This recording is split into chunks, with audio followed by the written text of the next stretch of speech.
بسم اللہ الرحمن الرحیم۔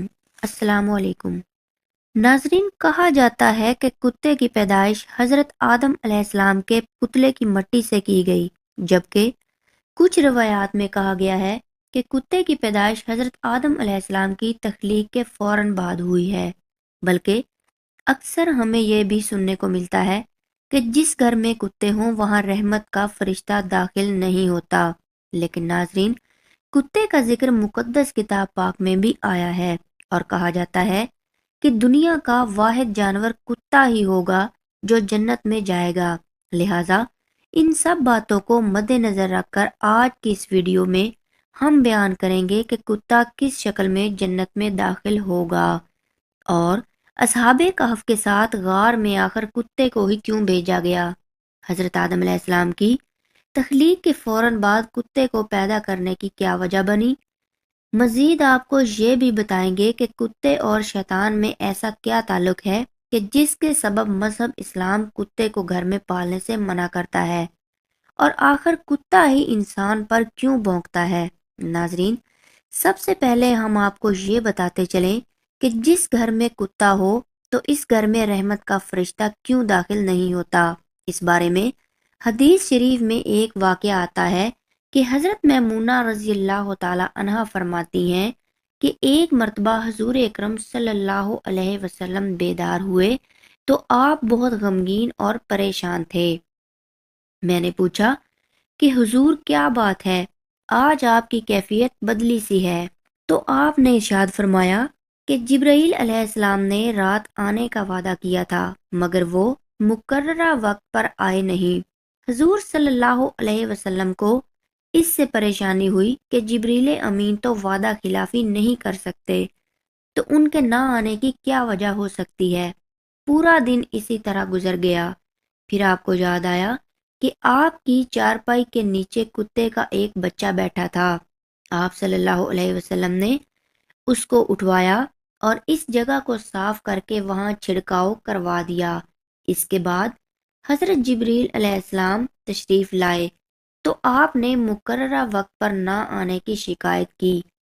حضرت جبرائیل علیہ السلام نے عرض کیا، یا رسول اللہ صلی اللہ علیہ وسلم، آپ کی چارپائی کے نیچے کتا بیٹھا تھا اور ہم اس گھر میں داخل نہیں ہوتے جس میں کتا یا تصویر ہو۔ بلکہ ایک اور حدیث میں یوں ملتا ہے، حضور اکرم صلی اللہ علیہ وسلم نے ارشاد فرمایا، جو شخص شکار یا ریوڑ کی حفاظت کے علاوہ کتا پالتا ہے تو اس کے اجر سے ایک قرات کم کیا جاتا ہے۔ تو ناظرین گرامی، ثابت ہوا کہ گھر میں فرشتوں کے داخل نہ ہونے اور برتن ناپاک کرنے اور دوسری بہت سی وجوہات پر کتا گھر میں رکھنے سے منع کیا گیا ہے۔ کتے کی پیدائش کے متعلق یہ بھی جان لیجئے کہ مذاہب کی قدیم کتابوں میں لکھا ہے کہ ابلیس یعنی شیطان جن تھا، اور اللہ تعالیٰ نے اس کی عبارت کے باعث اسے فرشتوں میں شامل کر لیا تھا اور اسے ان کا سردار بنا دیا تھا۔ اس کے بعد اس کی ریاضت کا سلسلہ جاری رہا۔ اس کائنات کا کوئی ایسا چپا یا کوئی ایسا ٹکڑا نہیں تھا جس پر ابلیس نے سجدہ نہ کیا ہو۔ یہ ان سجدوں یا ان ریاضتوں اور ان عبادتوں کا نتیجہ تھا کہ اللہ تعالیٰ نے اس کو فرشتوں کا سردار بنا دیا۔ لیکن پھر شیطان غرور کا شکار ہو گیا۔ اس نے مٹی کے پتلے یعنی حضرت آدم علیہ السلام کو سجدہ کرنے سے انکار کر دیا۔ جب اللہ تبارک و تعالیٰ نے حضرت آدم علیہ السلام کو بنایا تو سب سے کہا کہ ان کو سجدہ کیا جائے، لیکن ابلیس کے اندر ایک غرور تھا۔ اس نے کہا کہ میں آگ سے بنا ہوں، یہ مٹی سے بنا ہے، میں اسے کیوں سجدہ کروں۔ اس نے سجدہ کرنے سے انکار کر دیا، اور یہاں سے خیر اور شر کی طاقتوں کے درمیان جنگ کا آغاز ہو گیا۔ قدیم صحائف نے لکھا ہے کہ جب شیطان کو حضرت آدم علیہ السلام کو سجدہ کرنے کو کہا گیا تو اس نے حضرت آدم علیہ السلام پر حقارت سے تھوک دیا تھا۔ شیطان کا تھوک حضرت آدم علیہ السلام کے پیٹ پر گرا تھا، اور اس کے بعد اللہ تبارک و تعالی نے حضرت جبرائیل علیہ السلام کو تھوک والی جگہ سے مٹی نکالنے کا حکم دیا۔ حضرت جبرائیل علیہ السلام نے یہ مٹی نکالی تو حضرت آدم علیہ السلام کے پیٹ پر ایک چھوٹا سا سوراخ بن گیا۔ یہ سوراخ ناف کی شکل میں آج بھی ہمارے پیٹ پر موجود ہے۔ اللہ تبارک و تعالی نے اس ناف کی مٹی سے جس پر شیطان نے تھوکا تھا، اس سے کتے کو بنایا تھا۔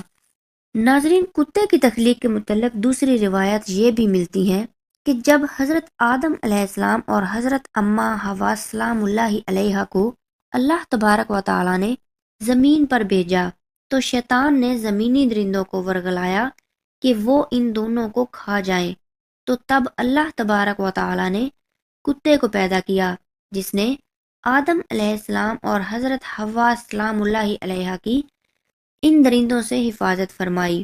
یعنی کتے کی پیدائش حضرت آدم علیہ السلام کو زمین پر بھیجنے کے فوراً بعد اللہ تبارک و تعالی نے فرمائی۔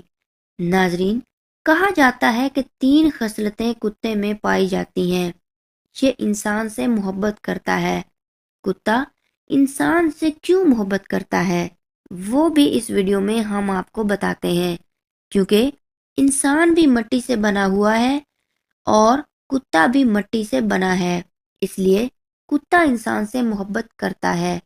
کتے کے بارے میں اگر آپ کو یہ بتایا جائے کہ یہ رات کو کیوں جاگتا ہے، اس کی وجہ یہ ہے کہ مٹی کو حضرت جبرائیل علیہ السلام کے ہاتھ لگے تھے۔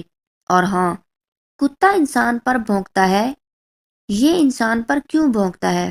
اس کی وجہ یہ ہے کہ اس کی مٹی میں شیطان کا تھوک شامل ہے، اور کتا دنیا کی واحد مخلوق ہے جو شیطان کو دیکھ سکتی ہے۔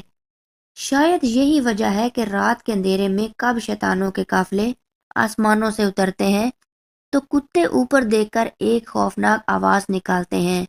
ناظرین گرامی، غیر مسلم اقوام خاص طور پر یورپ میں تو اب کتے کو گھر کا ایک فرد سمجھا جاتا ہے۔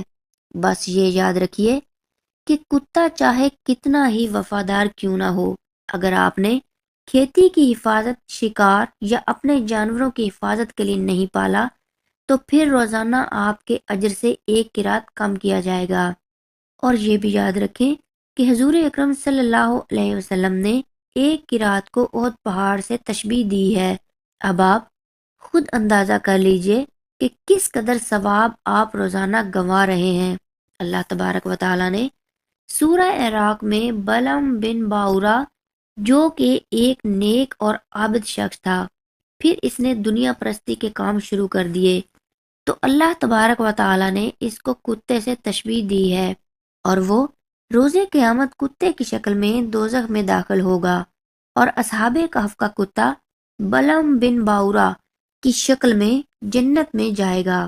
اور حضور اکرم صلی اللہ علیہ وسلم نے سیاہ کتے کو شیطان کہا ہے، بلکہ طبی ماہرین کے مطابق ناپاک جانوروں کو پالنا وباؤں کا باعث ہے۔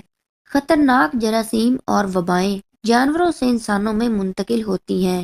رسول کریم صلی اللہ علیہ وسلم نے آج سے 1400 سال قبل جو احکام بتائے، آج کی جدید سائنس سے اس کی تصدیق ہو رہی ہے۔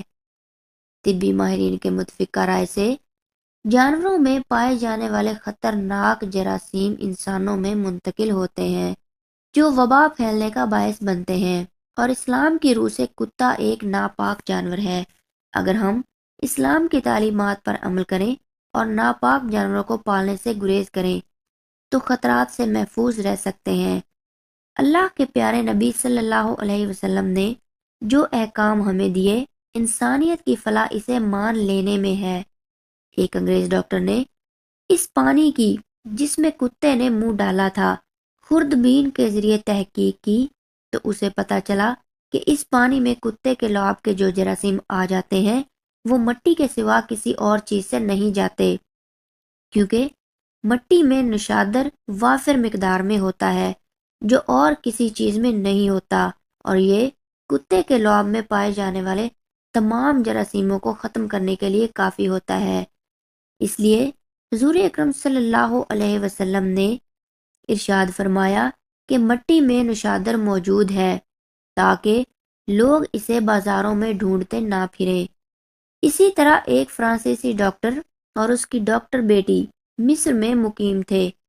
جب باپ نے یہ حدیث پڑھی تو فوری طور پر کتے کے سامنے ایک برتن میں پانی رکھ دیا۔